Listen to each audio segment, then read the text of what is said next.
Ludmila Bakhireva has extensive expertise in establishing and successfully following up cohorts of high-risk vulnerable populations.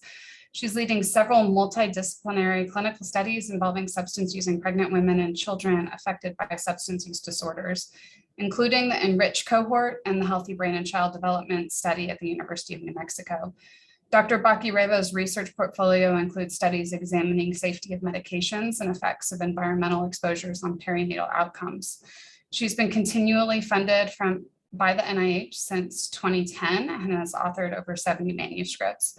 She serves in leadership positions both at the College of Pharmacy and at the national level. And her talk today is on neonatal opioid withdrawal symptom and novel diagnostic approaches and consequences beyond the newborn period.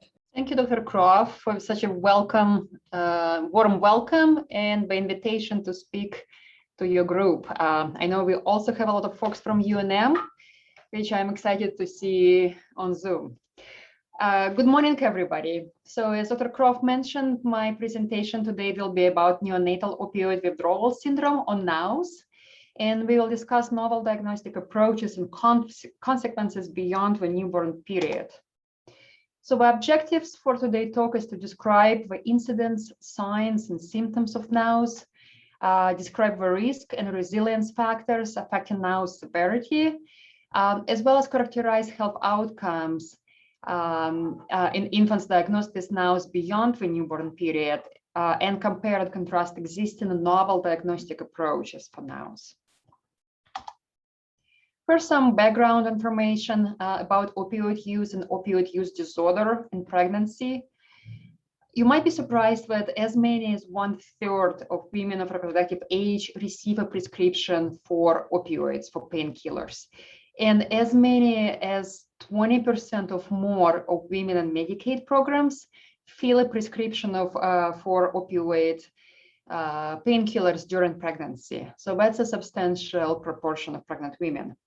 Opioid use disorder is described as a pattern of opioid use characterized by tolerance, craving, inability to control use, and continued use despite adverse consequences. I believe everybody is aware that opioid use disorder and use and misuse of prescription opioids has been steadily increasing. And this figure just shows the national prevalence of opioid use disorder per 1,000 delivery hospitalizations from 1999 to 2014. And as you can see, the current rate is like over 6.5 per 1,000 hospital deliveries. And this map shows the prevalence of opioid use disorder per 1,000, again, delivery hospitalizations by states. Some states, and I see Oklahoma is in there, don't have this national data reported, but you can see like New Mexico, as well as like West Virginia and some other Appalachian states have one of the highest prevalence rates in the country. So then kind of like I want to introduce another term, MOUD, or medications for opioid use disorder. So this is the treatment of OUD, approved treatment with methadone or buprenorphine, Subutex. The previous term is MAT, medication-assisted treatment, but the more current term is MOUD, so medications for opioid use disorder. MOUD is recommended and preferred to medically supervised withdrawal. And MOUD use in pregnancy is associated with a number of positive indicators, like it prevents opioid withdrawal symptoms, improves prenatal care, creates more stable postnatal environment, decreased maternal criminal involvement, and is associated with lower neonatal morbidity and mortality. However, one of the kind of known and predictable side effects is NOWS, or neonatal opioid withdrawal syndrome, which is expected and treatable condition. I want to emphasize that despite NOWS, MOUD is still recommended and preferred treatment to illicit drug use or medically supervised withdrawal, which is associated often with really adverse, with severe adverse pregnancy outcomes, such as pregnancy loss. So now kind of moving towards like description of NOWS, neonatal opioid withdrawal syndrome. And again, the previous term is neonatal abstinence syndrome, which was kind of like a broader term. And about a couple of years ago, it was replaced with NOWS, which is specific to withdrawal associated with opioid use. So NOWS is characterized by a variety of symptoms, typically classified into two main categories of neurological excitability and gastrointestinal dysfunction. So neurological excitability can manifest with symptoms listed here, such as tremors, general irritability, inability to sleep, high-pitched crying, increased muscle tone, hyperactive deep tender and motor reflexes, and about 2% of infants might experience very severe neurological symptoms such as seizures, and gastrointestinal dysfunction can also vary in its severity from poor feeding and inability to gain weight, to vomiting and diarrhea, dehydration, fever, and temperature instability. So all of these kind of symptoms, again, are greatly variable from mild to very severe.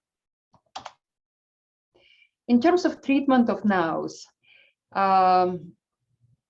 typically, drug withdrawal is scored using one of the scoring tools, and based on the score, the treatment with opioids might be initiated. The only FDA-approved treatment currently for NOWS is methadone. However, morphine is frequently used.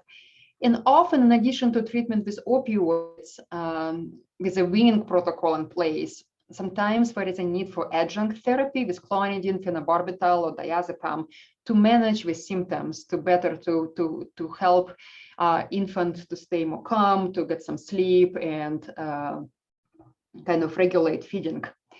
A more novel approach is called Eat, Sleep, Console. It's both a scoring mechanism to see how well infant is doing in terms of these three domains of eating, sleeping, and consolability, as well as a treatment approach of more like skin-to-skin kind of kangaroo care, low stimulation environment.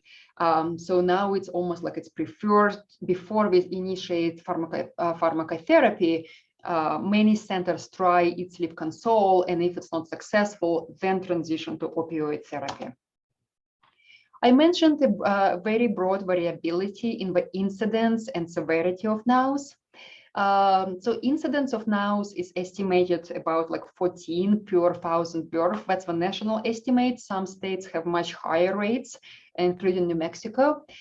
And as you can see, the second bullet point shows proportion of infants exposed to opioids prenatally who might develop NOWS. And the range is pretty broad, from 30 to 80%. And then currently we know still very little in terms of what factors influence that variability in manifestation and the incidence of NOWS as well as severity. Some factors been reported, some risk factors as timing and maternal dose of exposure, male sex, polysubstance use. I would mention that probably the most protective factors and well-studied, the most documented is type of maternal MOUD. So maternal buprenorphine use has been associated with less severe NOWS compared to methadone. However, not every woman can be maintained on buprenorphine. Other protective factors been reported as rooming in, so staying with the infant in the same room after delivery, breastfeeding, and Eat, Sleep, Console approach, as I mentioned, been described as strong protective factors. But even after taking all these factors into consideration, there is still substantial variability in the incidence, onset, duration, and severity of NOWS. And on top of that, we have very limited information about long-term consequences or just long-term sequelae of NOWS, and the effect of pharmacological treatment in that newborn period, beyond the newborn period. So in terms of the effect of prenatal opioid exposure, NOWS, on neurodevelopmental outcomes, There are quite a few preclinical studies showing the effect of prenatal opioid exposure. Sorry for another abbreviation, POE, prenatal opioid exposure on myelination, neuronal count, and neurobehavioral deficits. However, clinical studies have really showed mixed results.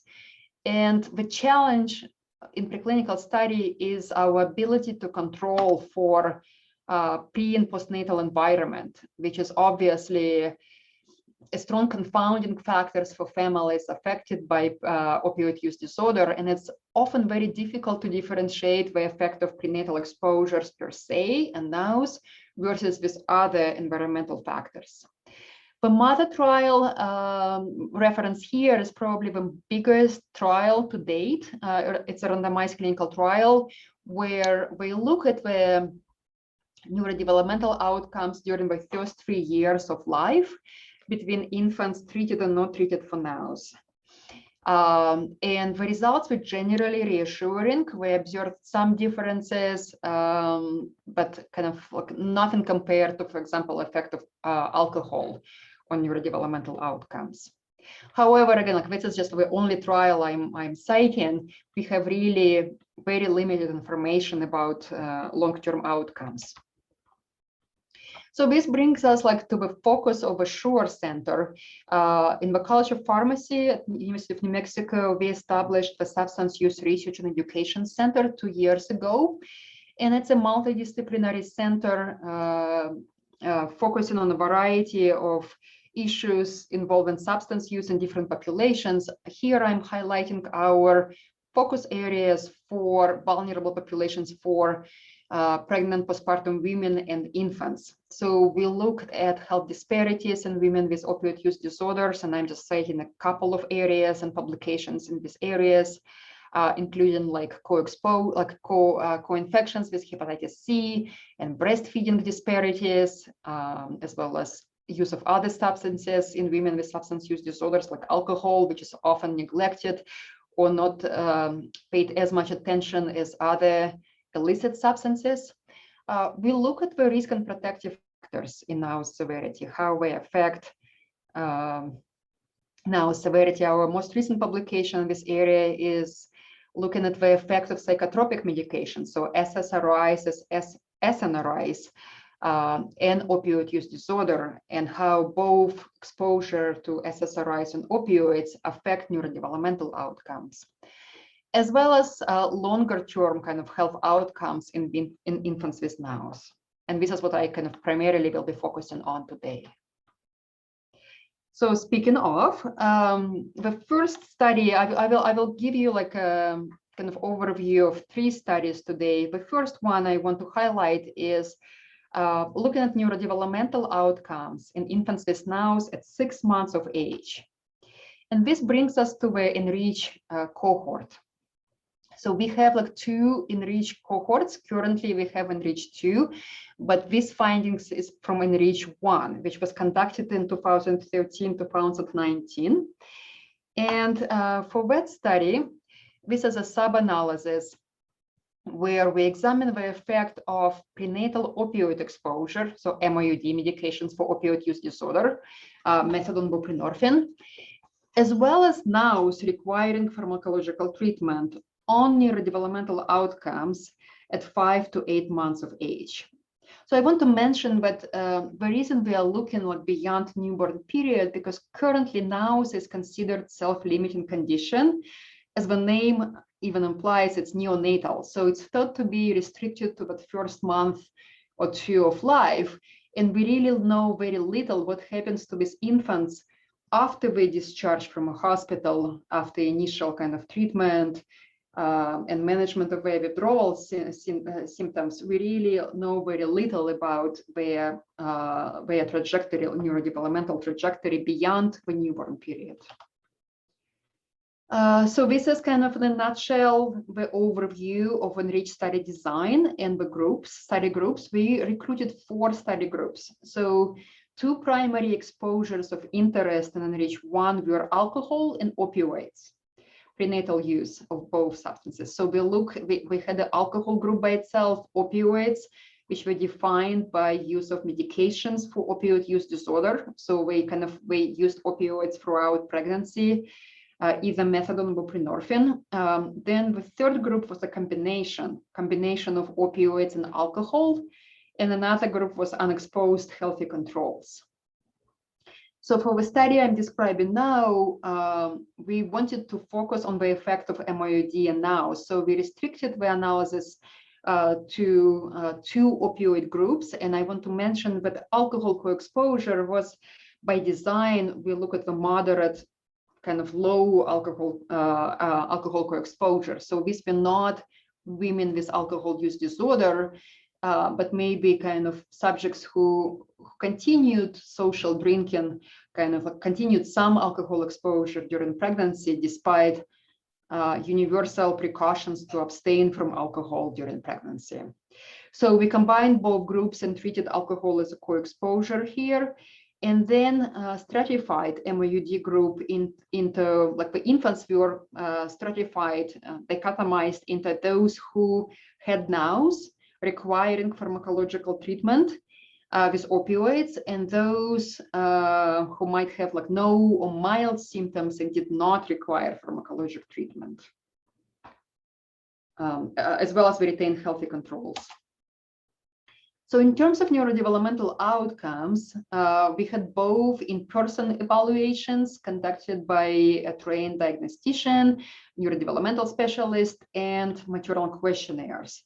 So the most commonly used, which I'm sure you're familiar with, the most common scale, I'm sorry, there's a typo, it's not SAILS, it's a scale, Bailey scale of infant development, which assesses cognitive, language, and motor skills in infants. And I'm just showing here in Bailey's kit.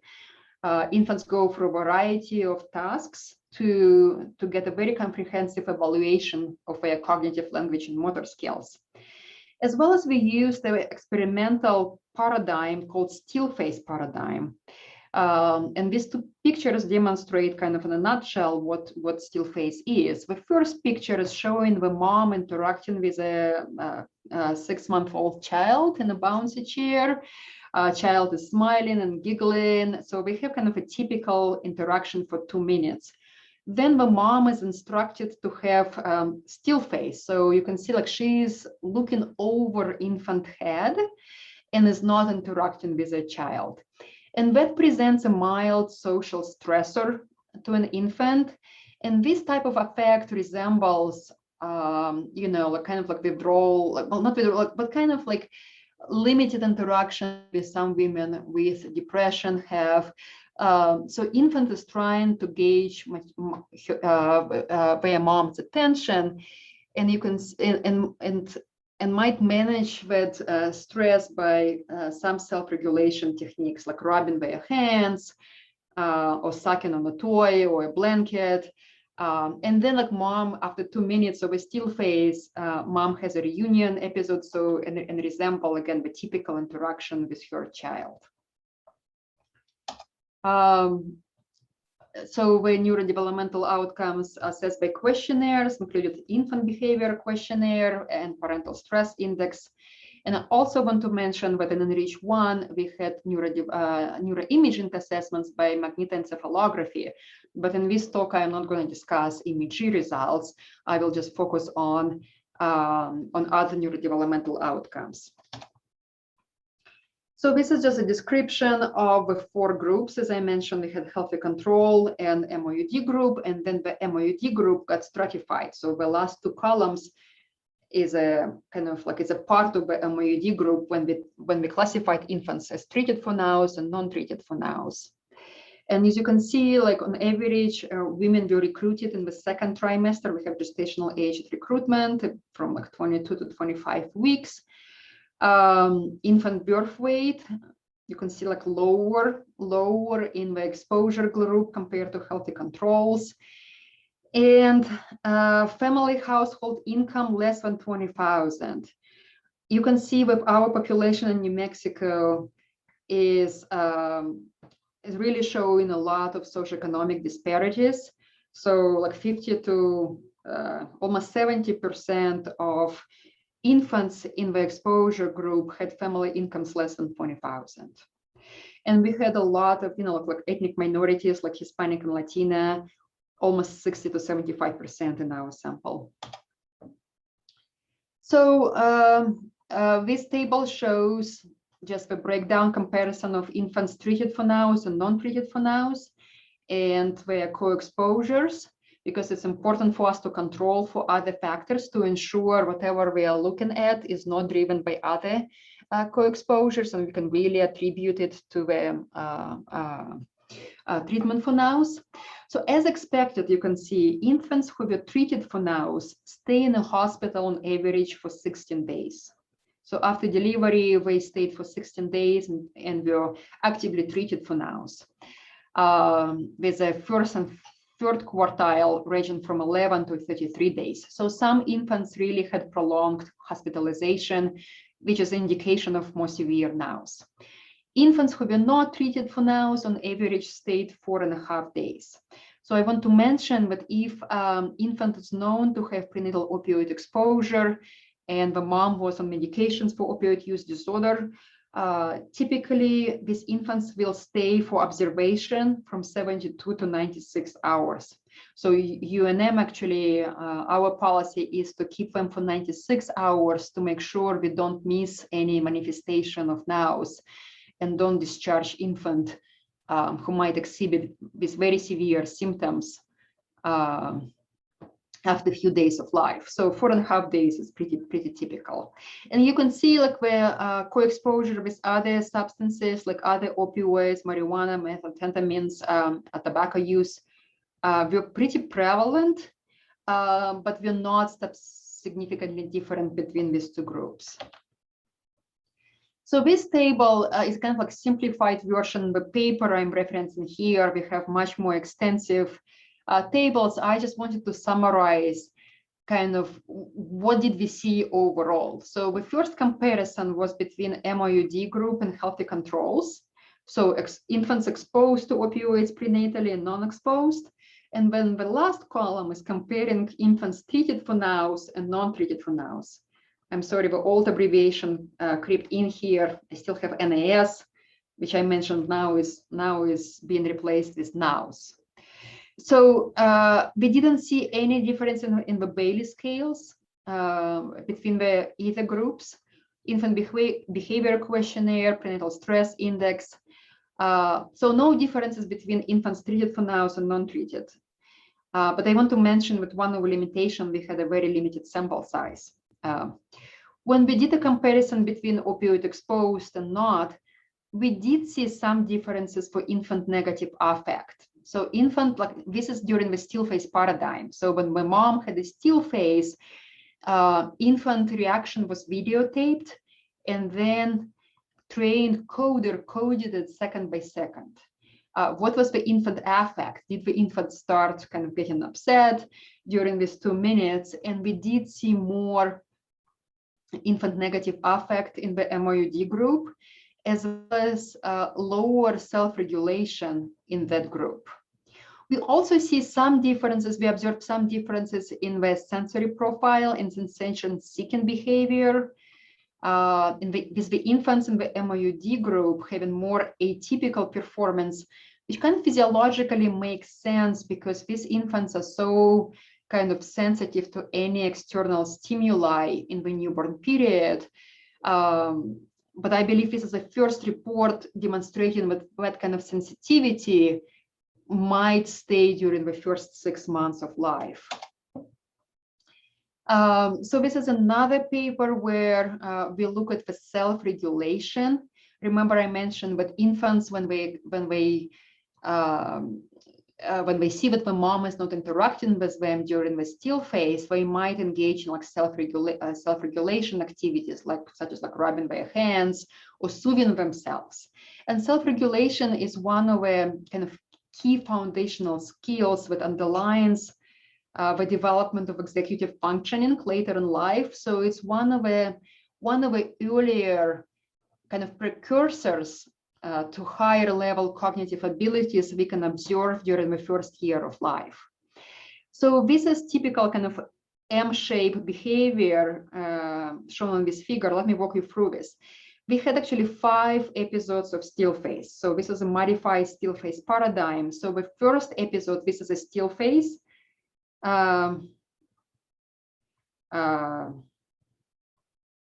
No, I'm sorry. The first one is, let me regroup. The first one is just like a typical play, then a first still phase, then a reunion, second still phase, and then a reunion again. So 2 still phases and 3 typical interaction. So the baseline level, you can see there are 4 groups. So the controls showing the higher level of self-regulation to begin with. And the self-regulation goes up for all groups when we experience a stressor. But you can see there are very significant differences between the groups. But lower line, that's a combined MOUD and alcohol exposure. So this is a polysubstance drug use. They had a lower self-regulation to begin with, and it kind of stayed this way.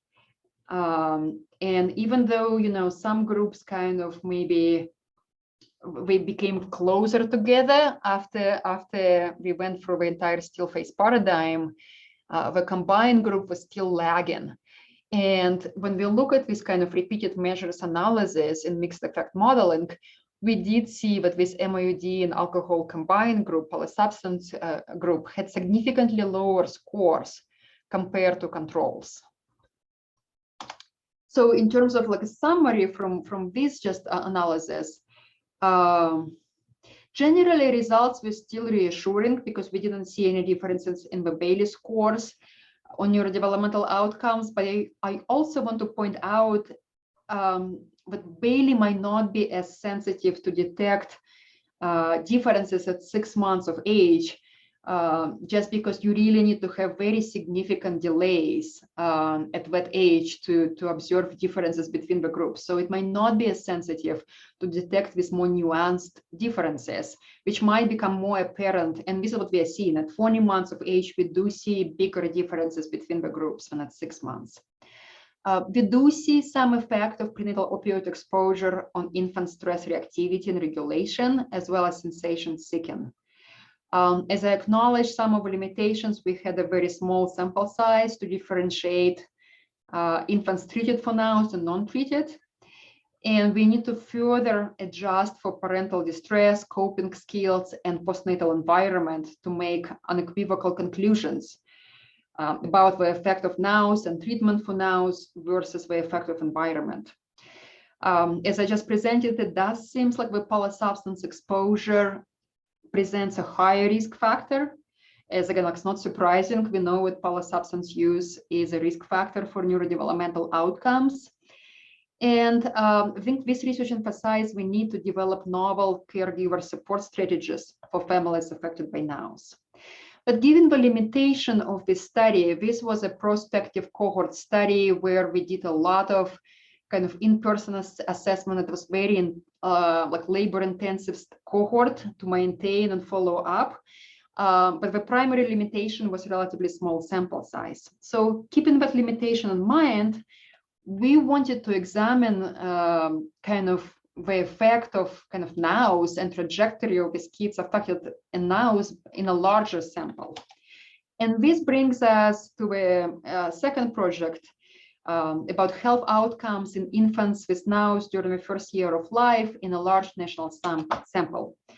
This project been carried out by my former graduate student, Sikir Shrestha, who is, I'm very proud that he is now assistant professor at the Tufts University, Tufts Medical School, doing amazingly well. And as you can see, he did an amazing project. So my role is definitely secondary, only a supportive role. This was Sikir's project.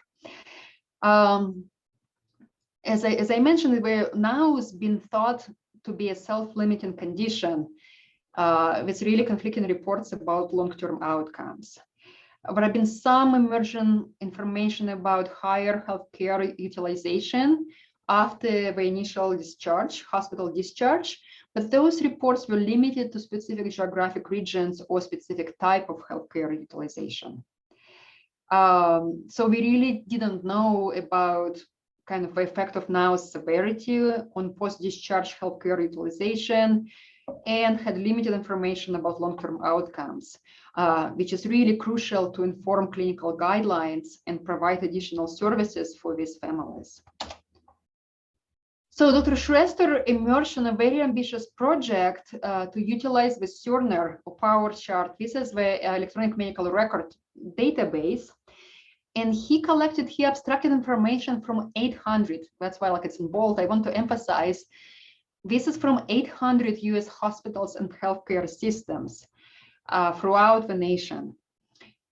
He utilized ICD-9 and ICD-10 diagnostic codes to identify infants with NOWS. And again, like, this is just very brief eligibility criteria in a paper, whereas much more in-depth description of how we made sure we identifying kids with NOWS and other conditions. So the sample size here was amazing. We had over 3,500 infants diagnosed with NOWS. And then selected a random sample from uncomplicated birth. Uncomplicated term births, we just took a 25% sample, which resulted in 88,000 infants. And the outcomes of interest were rehospitalizations within both like short term, like within 30 days after initial discharge, and within 1 year after the initial discharge from a hospital, as well as emergency department visits, also during the 30 days and 1 year after discharge.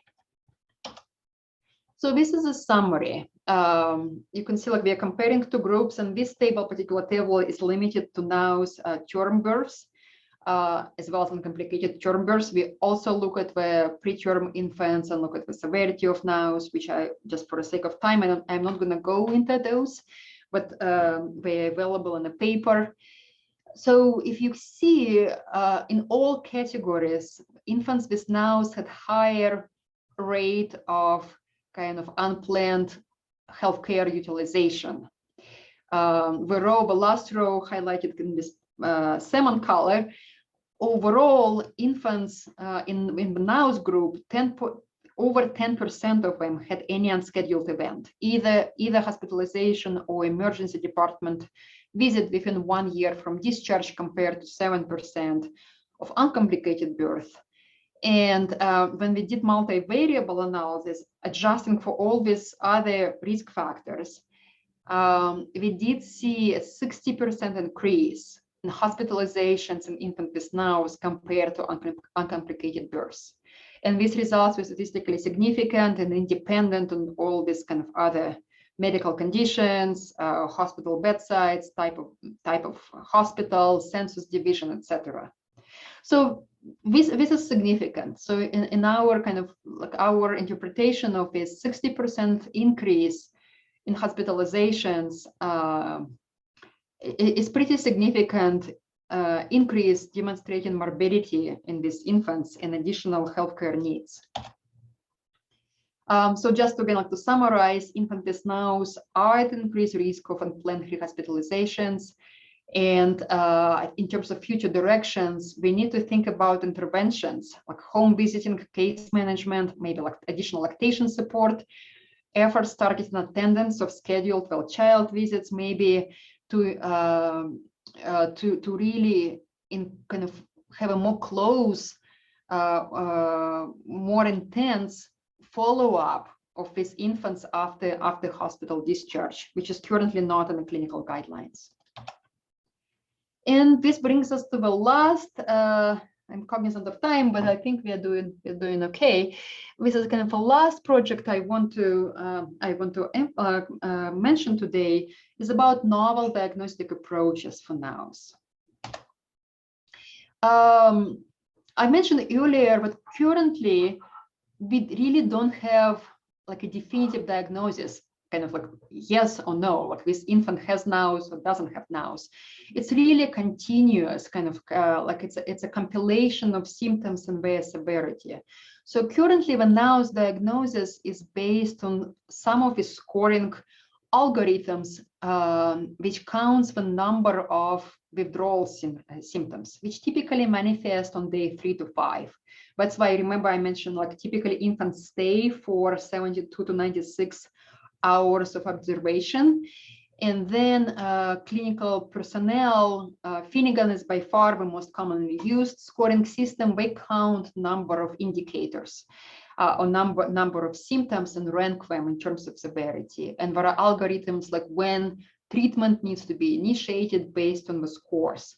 Again, in addition to Finnegan, Eat Sleep Console is gaining popularity as both scoring tool and intervention system. But as you can imagine, with so many different scoring systems and so many indicators, like from 31 to like 19, 11, there is a lot of subjectivity in how infant severity, like now severity is assessed, and potentially some variability in the treatment algorithms. So currently, there is no, I want to emphasize, there is no laboratory clinical test which can predict which infants will develop severe NOWs or will have very mild NOWs and can be discharged. So that's why like we need to stay in a hospital for 96 hours of observation. And this brings us to a project about like looking for a novel diagnostic approaches at birth. And I'm just emphasizing, you know, like I'm just mentioning here some of the news releases, some media attention this project received, but I really want to mention my collaborators. So Dr. Rajesh Miranda from Texas A&M, been instrumental in our partnership. We form a partnership between the University of New Mexico and Texas A&M. And Dr. Miranda brings his expertise in microRNA, in epigenetic markers, to jointly look into these diagnostic approaches. Dr. Manke, Dr. Roberts, and Dr. Lehman were also crucial in implementing this project. So given that broad variability in our symptoms, we hypothesized that potentially epigenetic factors may play a role in our severity. And this brings us to microRNAs. Bear with me, it's another term I'm introducing. MicroRNAs are small non-coding RNA molecules that intracellularly regulate RNA translation. So from RNA to a protein, that's why it's called epigenetic. So this is beyond the effect of Mendelian genetic factors. These small molecules might have, might turn on and off gene expression and translation into proteins. They are released extracellularly, which is called circulating microRNAs, which I thought to engage in cell-to-cell communication. The circulating microRNAs has been shown to be altered by maternal opioid exposure, and with some other conditions like alcohol. And this is again like Dr. Miranda is pioneering this line of work. He demonstrated this microRNAs can predict neurodevelopmental outcomes in infants with prenatal opioid exposure, and even like can mediate the effects of those exposures. So with that kind of preliminary information, we hypothesized that neonatal circulating microRNAs detectable in umbilical cord blood collected at birth might predict severity of NOWs before the manifestation of withdrawal signs. And this is kind of our, like in a nutshell, this is our research concept. So this infographics shows that we are taking cord blood from umbilical cord at delivery, which is very, very standard test. All infants get their cord blood collected and actually stored for 7 days in case of massive transfusion protocol. Often cord blood is tested for a variety of prenatal exposures.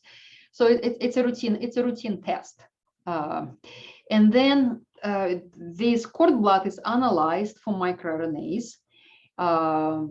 and here we just showing the circulating microRNAs are carried by proteins, extracellular vesicles, and lipoproteins.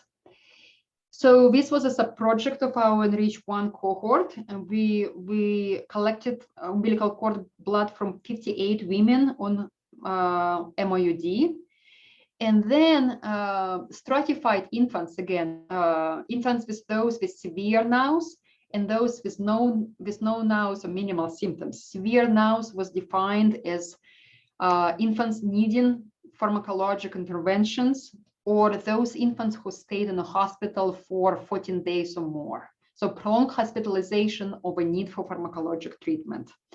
And this is now, we have a pending patent, and I will show you some emerging results. So from these cord blood samples, we initially analyzed 171 microRNAs, and the goal was to identify signature RNAs. So these yellow dots showing microRNAs which were significantly altered in infants with NOWS versus no NOWS.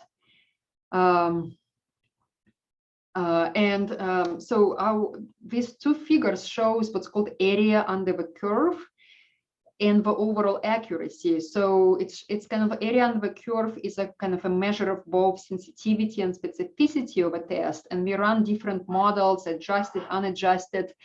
And with 7 microRNAs, ultimately we identified 7 microRNAs, which had very high sensitivity and specificity in terms of ability to differentiate infants requiring pharmacologic treatment for NOWS and prolonged hospitalization. And we observed over 90% accuracy, which almost like we kept reanalyzing the data. It's almost like was like too good to be true. And again, like the caveat here, it's a small sample size, but still this was very encouraging. So again, like I want to mention, we are taking the blood at birth and trying to predict which infants will develop NOWS 3 to 5 days later. And it seems like so far we were able to provide that risk stratification with more than 90% accuracy. So in terms of conclusion, this is the first proof of principle study laying out the foundation for utilization of microRNAs for risk stratification of opioid-exposed infants. If we are able to accurately conduct this risk stratification, the implications are significant. So low-risk infants potentially wouldn't need to stay for 96 hours and can be discharged earlier. And the earlier discharge will allow for better maternal-infant bonding, for better establishment of breastfeeding, as well as will result in healthcare cost savings.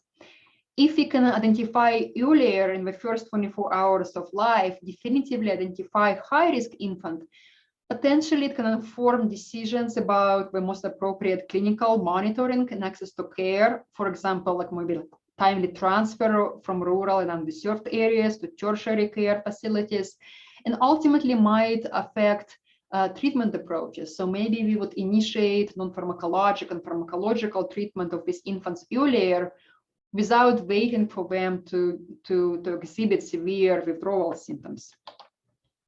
In terms of next steps, with Dr. Miranda and Dr. Mankey, we want to look at the role of intracellular microRNAs. We only so far look at the circulating or extracellular microRNAs. We want to link this microRNAs expression to the long-term developmental outcomes. And the next step for us is to really validate that signature microRNA in a large study. So we just received the NIH Small Business Innovative Research, or SBIR, what's called Fast Track Phase 1 to Phase 2 grant. That's the partnership with Fire Diagnostics, with the industry, to actually develop that, commercialize the test and develop it for use in clinical practice. So we will need to recruit a new cohort of 125 maternal infant pairs. And if the performance is still good, hopefully, fingers crossed, our biggest hope is that this test can be used in clinical practice. And then another big step is both Oklahoma State, Dr. Croft, and myself are site PIs for a newly funded Healthy Brain and Child Development Study, or HBCD. This is an unprecedented study, conceived as the largest study to date to study brain development during the first 10 years of life. And the goal is to recruit 7,500 maternal infant pairs throughout the country and study the effect of prenatal exposures, including opioids, on these like long-term developmental outcomes. So this is a very big undertaking, but hopefully will have very significant effects. I want to acknowledge the UNM Shore Center. This is just some of us in this picture. I really want to acknowledge and give my deepest gratitude to patients participating in our research activities. I would like to thank UNM College of Pharmacy and Dean Godwin for unwavering support. We have a lot of institutional support to be able to conduct all of these activities. Want to acknowledge funding agency. We received funds from NIAAA, NIDA, and NICHD. A lot of collaborators, both at UNM as well as external collaborators, and the lab team members who conduct the research day in and day out. They are the ones who are doing this. And I listed the current members here.